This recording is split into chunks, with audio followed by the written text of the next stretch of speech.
Doraemon के इस episode में हम नोबिता के शादी का एक दिन पहले का दिन देखने वाले हैं। नोबिता और Shizuka last time as a friend एक साथ जियान और सुनियो के साथ घूमने वाले हैं, क्योंकि उसके एक दिन बाद ही उन दोनों की शादी हो जाएगी और फिर वो दोनों फ्रेंड नहीं रहेंगे। एपिसोड की स्टार्टिंग में हम नोबिता को देखते हैं जो कि एक बूढ़ी अम्मा की हेल्प करता है रोड क्रॉस कराने में। वो बूढ़ी अम्मा नोबिता को शुक्रिया कहती है और उसे दुआ देते हुए कहती है, तुम एक बहुत ही अच्छे लड़के हो और तुम्हें फ्यूचर में एक बहुत ही अच्छी वाइफ मिलेगी। ये सुनकर नोबिता बहुत ज्यादा खुश हो जाता है और शर्मा जाता है। जिसके बाद नोबिता शिजुका के बारे में सोचते सोचते घर वापस जाने लगता है। तभी नोबिता की नजर ग्राउंड में डेकिसुगी और शिजुका पे पड़ती है। डेकिसुगी और शिजुका एक दूसरे के बहुत ज्यादा करीब होते हैं। उन दोनों को इतना करीब देखकर नोबिता चिल्लाते हुए उनके पास जाता है और कहता है, शिजुका तुम मेरे साथ ऐसा कैसे कर सकती हो, और अभी तो तुम दोनों बहुत ज्यादा छोटे हो। नोबिता की बात सुनकर डेकिसुगी और शिजुका हंसने लगते हैं और फिर वो दोनों नोबिता से कहते हैं, तुम्हें गलतफहमी हो गई है, मैं और डेकिसुगी तो बस यहाँ पर रिहर्सल कर रहे हैं। दोनों की बात सुनकर नोबिता को शर्म आ जाती है और फिर नोबिता चुपचाप वहाँ से निकल जाता है। नोबिता अपने डेस्क पे बहुत ज्यादा उदास बैठा होता है। फिर डोरेमोन उसे कहता है, आखिर तुम्हें क्या हुआ है। जिस पर नोबिता डोरेमोन से कहता है, डेकिसुगी और शिजुका बहुत ही अच्छे दोस्त बनते जा रहे हैं और मैं कुछ भी नहीं कर पा रहा हूँ। जिस पर डोरेमोन उसे कहता है, लेकिन तुम्हारी शादी तो शिजुका से होने वाली है। हाँ, लेकिन ये कंफर्म नहीं है क्योंकि फ्यूचर कभी भी चेंज हो सकती है। ये सुनकर नोबिता डोरेमोन के पास आता है और रोने लगता है। डोरेमोन नोबिता से कहता है, चलो हम एक बार फिर से तुम्हारा फ्यूचर देख कर आते हैं। जिसके बाद वो दोनों टाइम मशीन पे बैठकर उस टाइम पे चले जाते हैं जब नोबिता की शादी होने वाली है। थोड़ी ही देर में वो दोनों एक मैरिज होटल के पास आ जाते हैं। अभी उन दोनों की नजर बड़े वाले नोबिता पे पड़ती है जो कि एक टैक्सी से उस होटल पे आता है और नोबिता टैक्सी ड्राइवर को पैसे भी नहीं देता है और बहुत ही हड़बड़ी में होटल के अंदर चला जाता है। डोरेमोन और नोबिता भी बड़े नोबिता का पीछा करने लगते हैं। नोबिता काउंटर में जाकर होटल स्टाफ से कहता है, नोबिता नोबी और शिजुका मिनामोटो की शादी किस फ्लोर पे होने वाली है। जिस पर वो होटल स्टाफ नोबिता से कहती है, 1 मिनट में देखकर बताती हूँ। तभी हम देखते हैं वो टैक्सी ड्राइवर भी वहाँ पर आ जाता है। होटल स्टाफ नोबिता से कहती है, 38 फ्लोर पे नोबिता नोबी और शिजुका मिनामोटो की शादी होने वाली है। ये सुनते ही नोबिता बहुत ही स्पीड के साथ 38 फ्लोर पे जाने लगता है और नोबिता के पीछे पीछे टैक्सी ड्राइवर भी अपने पैसे लेने के लिए भागने लगता है। उसी होटल के एक रूम में हम शिजुका के डैड को देखते हैं। शिजुका अपने मॉम डैड के साथ वेडिंग ड्रेस ट्राई करने के लिए आई होती है। इसके बाद शिजुका अपनी मॉम डैड को अपनी वेडिंग ड्रेस पहनकर दिखाती है। शिजुका को वेडिंग ड्रेस में देखकर उसके मॉम और डैड बहुत ज्यादा इमोशनल हो जाते हैं। जिसके बाद हम नोबिता को देखते हैं जो कि भागते हुए 38 फ्लोर पे आ ही जाता है। लेकिन 38 फ्लोर पे आने के बाद नोबिता को पता चलता है वहाँ पर किसी और की शादी हो रही है। ये देखकर नोबिता फिर से होटल स्टाफ की तरफ जाने लगता है। नोबिता होटल स्टाफ के पास जाकर कहता है, शायद आपने मुझे गलत फ्लोर बता दिया था। उस फ्लोर पे नोबिता नोबी और शिजुका मिनामोटो की शादी नहीं हो रही है। जिस पर होटल स्टाफ नोबिता से कहती है, नोबिता नोबी और शिजुका मिनामोटो की शादी उसी फ्लोर पे होने वाली है,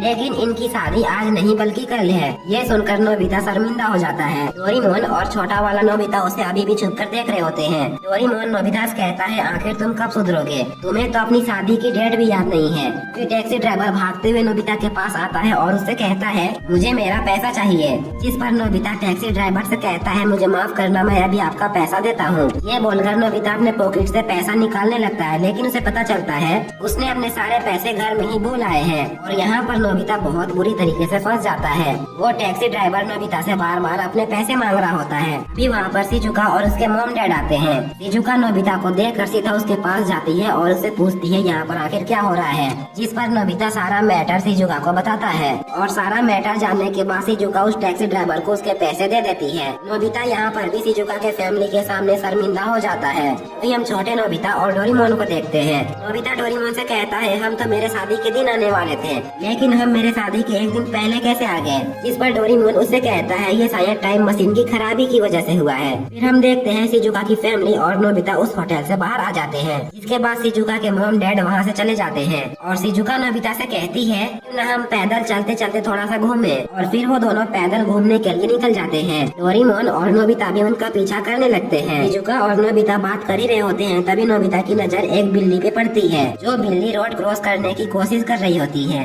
हम देखते हैं वहाँ पर एक बहुत बड़ा ट्रक आ जाता है और वो बिल्ली रोड क्रॉस करने के लिए दौड़ पड़ती है। उस बिल्ली का एक्सीडेंट ना हो जाए इसलिए नोबिता भी उस बिल्ली को बचाने के लिए सड़क में दौड़ पड़ता है। फिर डोरेमोन टाइम को रोक देता है और डोरेमोन और नोबिता बड़े वाले नोबिता को और उस बिल्ली को लेकर सड़क के किनारे आ जाते हैं, जिसके बाद डोरेमोन टाइम को फिर से चालू कर देता है। शिजुका उस बिल्ली को अपने गोद में उठा लेती है। तभी नोबिता की नजर उस बिल्ली के लॉकेट पे पड़ती है, जिस लॉकेट में उस बिल्ली के मालिक का एड्रेस होता है। शिजुका नोबिता से बिल्ली ले लेता है और कहता है मैं इसके मालिक के घर जा रहा हूँ इसे वापस करने।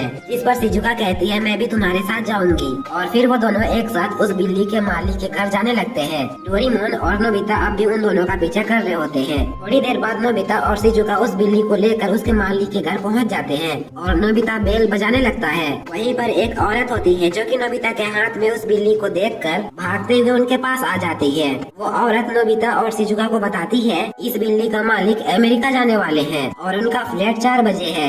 ये सुनकर नोबिता तुरंत ही टाइम चेक करता है। टाइम देखने पर उसे पता चलता है अभी भी 2 घंटे बचे हुए हैं। नोबिता उस बिल्ली को अपने गोद में ले लेता है और भागते हुए एयरपोर्ट की तरफ जाने लगता है। शिजुका भी नोबिता के पीछे पीछे आने लगती है। नोबिता शिजुका से कहता है मैं इसे इसके मालिक के पास वापस ले जाऊंगा। नोबिता भागते भागते अचानक से ही गिर जाता है। शिजुका नोबिता को एक रुमाल देती है और उस बिल्ली को उठाकर रोड के किनारे आकर टैक्सी ढूंढने लगती है, लेकिन शिजुका को टैक्सी नहीं मिलती है। तभी हम देखते हैं वहाँ पर जियान और सुनियो अपनी कार लेकर आ जाते हैं। तभी नोबिता भी पीछे से आता है और शिजुका को उठाकर सीधा गाड़ी में बैठा देता है और सुनियो से कहता है हमें 4 बजे से पहले एयरपोर्ट पहुँचना होगा। इस बिल्ली का मालिक 4 बजे के फ्लाइट से वापस अमेरिका जाने वाला है। ये सुनकर सुनियो बहुत ही तेजी के साथ कार एयरपोर्ट की तरफ भगाता है। उनके जाने के बाद वहाँ पर डोरेमोन और नोबिता आ जाते हैं। डोरेमोन अपने पॉकेट से इनविजिबल क्लॉथ निकालता है और वो दोनों अपने ऊपर इनविजिबल क्लॉथ को लगा लेते हैं और फिर बैम्बू कॉप्टर से उड़कर बड़े वाले नोबिता और शिजुका का पीछा करने लगते हैं। कार में जियान और सुनियो नोबिता से कहते हैं तुम्हारी शादी तो कल है ना, लेकिन तुमने आज ही अपनी वेडिंग ड्रेस क्यों पहन ली है। ये सुनकर नोबिता फिर से एक बार शर्मिंदा हो जाता है। जियान सुनियो को कार ड्राइव करते हुए भी परेशान करने लगता है और उन्हें ऐसा करते हुए देख डोरेमोन कहता है भले ही तुम सब बड़े हो गए हो लेकिन तुम सब बिल्कुल भी नहीं बदले हो। फिर सुनियो कार को और ज्यादा स्पीड कर देता है और एक शॉर्टकट रास्ता लेता है, जिसमें कि शॉर्टकट का रास्ता जंगल के बीच से पार होता है। थोड़ी ही देर बाद उन्हें एयरपोर्ट दिखाई देने लगता है। तभी नोबिता टाइम देखता है जिसमें अभी भी 15 मिनट बचे हुए हैं। वो लोग बहुत ही स्पीड के साथ एयरपोर्ट की तरफ बढ़ रहे होते हैं, लेकिन अचानक से ही कार रुक जाती है और सुनियो की गाड़ी की चार्ज खत्म हो जाती है। वो लोग कार को धक्का मार कर ऊपर चलाने लगते हैं, लेकिन तभी जियान और सुनियो नोबिता से कहते हैं हमारे पास बिल्कुल भी टाइम नहीं है, तुम और शिजुका बिल्ली को लेकर यहाँ से चले जाओ। नोबिता उनकी बात मान लेता है और बिल्ली को अपने गोद में उठाकर एयरपोर्ट की तरफ भागने लगता है और उसके साथ शिजुका भी जाने लगती है। थोड़ी ही देर बाद वो लोग एयरपोर्ट पे पहुँच जाते हैं, जहाँ पर नोबिता टाइम देखता है तो पूरे 4 बज चुके होते हैं और वो दोनों देखते हैं 4 बजे वाली फ्लाइट टेक ऑफ कर चुकी है। ये देखकर नोबिता वहीं पर बैठ जाता है और रोने लगता है। नोबिता उस बिल्ली से माफी मांगते हुए कहता है मैं तुम्हें तुम्हारे मालिक के पास नहीं पहुंचा सका। शिजुका भी उस बिल्ली को अपने गोद में उठाकर रोने लगती है और कहती है तुम फिक्र मत करो, तुम्हारा ख्याल मैं रखूंगी। अभी उस बिल्ली को किसी की आवाज सुनाई देती है और वो शिजुका के हाथ से उतरकर सीधा उस आवाज की तरफ भागने लगती है। वो बिल्ली भागकर एक छोटी बच्ची के पास आ जाती है। नोबिता और शिजुका उस बच्ची को देखने लगते हैं। शिजुका को उस बच्ची को देखकर अपने बचपन की याद आ जाती है। उन्हें देखकर नोबिता और शिजुका बहुत ज्यादा खुश हो जाते हैं और फिर वो दोनों जियान और सुनियो के पास आ जाते हैं। और डोरेमोन की ये स्पेशल एपिसोड अभी एंड नहीं हुई है, लेकिन मैं आज के लिए इस एपिसोड को यहीं पर एंड करता हूँ, क्योंकि मुझे फीवर हुआ है और मुझे बोलने में काफी ज्यादा दिक्कत हो रही है। इस एपिसोड के आगे भी अभी बहुत कुछ है जिसे हम बाद में कवर करेंगे, लेकिन आज के लिए मैं इस एपिसोड को यहीं पर रखता हूँ। अगर आप लोगों को ये एपिसोड पसंद आई हो तो प्लीज वीडियो को लाइक करके चैनल को सब्सक्राइब कर देना और बेल नोटिफिकेशन को भी ऑन कर लेना, ताकि मैं जब भी डोरेमोन के न्यू एपिसोड्स को अपलोड करूँ तो आप लोग सबसे पहले देख पाओ। तो आज के लिए बस इतना ही, मिलते हैं किसी और एपिसोड में, तब तक के लिए बाय बाय।